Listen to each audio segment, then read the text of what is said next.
Sir, sa ngayon, dun Yes sa po. mga eskwelahan na may admin officers na, may study na po ba na ginawa ang EDCOM 2 na kahit papano nabawasan yung mga functional illiterate sa mga Yes, eskwelahan yeah na po. yon? May nagawa kaming study last year. Yes naman po, nakakatulong, naiibsan ang trabaho sa schools, lalong-lalo na ng mga principals at ng ibang mga guro. Pero ibang kakaiba po, no? Kasi may mga schools po talaga, kung mga 2,000 students, malaking tulong. Pero pag mga 5,000, 10,000 na yung estudyante sa school, kulang pa po. So kailangan pang dagdagan. So sa ngayon po, tigigisa muna ang admin officer sa bawat school. Pag nagkaroon po ng karagdagang suporta at pondo sana ang DepEd, mas maparami pa. Depende sa size ng school at sa susunod pa po yung project development officer. Saan po So unti-unti talaga.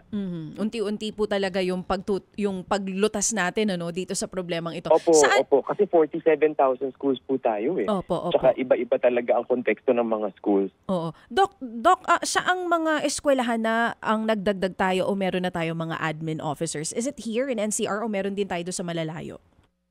Meron na rin po sa malalayo. So I think mas marami pong, lahat po ng rehiyon meron na.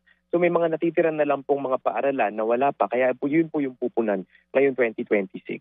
Okay. At para lang po sa kapakanan ng mga nakikinig sa atin ngayon, baka may mga interesado to apply for this position kasi ang sinasabi nyo, college graduate at itong hinahanap ngayon sa mga eskwelahan. Magkano po ang sweldo nitong mga admin officer natin? Entry level po ba? Hindi po. I think mataas po ito. SG-15 po yata. Pero I will need to confirm. Pasensya na. We'll need to confirm. Pero ang pagkaalala ko po is SG-15. Kumusta po yung information dissemination ng DepEd sa paghahanap nitong mga tutulong para maibsan yung hirap at workload ng mga teachers natin? So actually po, ang kwento po dito is marami naman pong nag-a-apply. So ang nangyayari po dito, ang mga nag-a-apply is yung mga may mas junior positions po na nandoon na rin sa school.